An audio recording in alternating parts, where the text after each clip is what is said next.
Hey everybody, Ben Frederickson here alongside Jeff Gordon for this week's Inside Pitch, talking the National League spending spree. By the time you're watching this, Steve Cohen has probably thrown more money at another player, the Mets owner. Gordo, he's got a unprecedented payroll. It's the most expensive team, I believe, in baseball history. He's also going to be tacking on a luxury tax penalty on top of it. The Mets owner, he's going bonkers, and it's going to really force other teams to, I don't think anyone will try to match him, but the spending is going up in the National League. You look at what the Dodgers are doing, the Padres, the Braves. Where does this leave the Cardinals? They don't like to spend at that level. They want to be competitive. They want to be there, but they're looking at this Steve Cohen stuff going, what the heck's going on here? Yeah, it's completely out of whack, but that's what the system allows. And that's why we're seeing why Scott Boras wanted and pushed for a status quo system that would allow the owners to do this. And of course, Boras goes to Cohen and says, we almost got the deal done with, for Korea, but now the Giants thing has fallen through, so I'm coming back to you. And the owner's heavily involved, which Boras loves. And this is his dream. This is the holiday season to end all holiday seasons for Scott Boras. It's a nightmare for the Cardinals. Really, the Cardinals are going to have to spend more. There's no way around it. Just to maintain your status quo is going to cost more. It's inflation. There's serious inflation in everyday life in America. There's big time inflation in baseball. So the question is, we know the Cardinals didn't want to top $200 million. They don't want to approach the luxury tax. Ben, Fred, how do they avoid doing that at some point if they want to stay in the chase? Whether it's free agency or adding some guys that have gotten big deals elsewhere, when those teams fall out of it, they're going to be available by trade if you're willing to take on money. The opportunity is going to be there for the Cardinals to get better if they spend, and how do you avoid it? Something's got to change. Either you got to do a better job of developing young stars that you can have and keep cheaply, or you've got to get more serious about going out and paying the price in trade or free agency, or taking on contracts that other teams are trying to dump and just taking on more. Look, the Cardinals are not cheap, Gordo.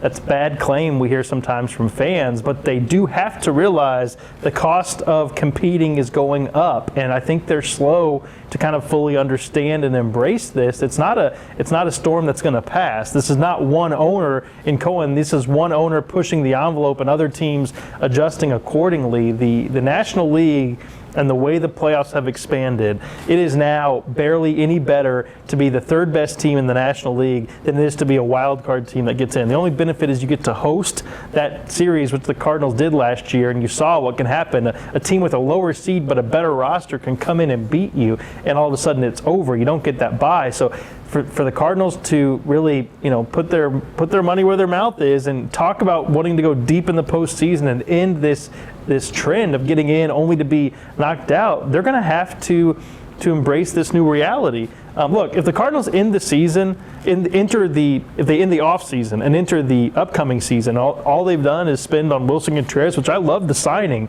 That's a disappointing off season. If they don't make any more other kind of significant moves to help improve this team, when you look at what's gone on around the National League, I don't blame Cardinals fans for being disappointed. And when you look how they structured Wilson's contract, they've left themselves room.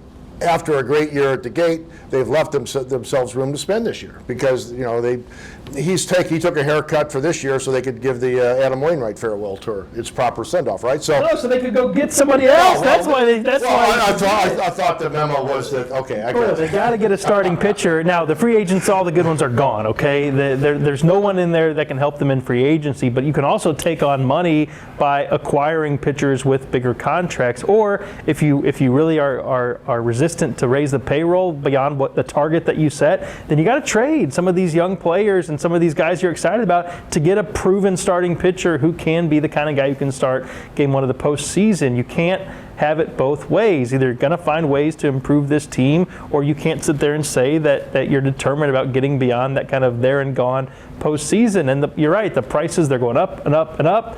And it's not just in the grocery store aisle. Steve Cohen, I tell you what, guys, these owners are going to hate this guy. They already do.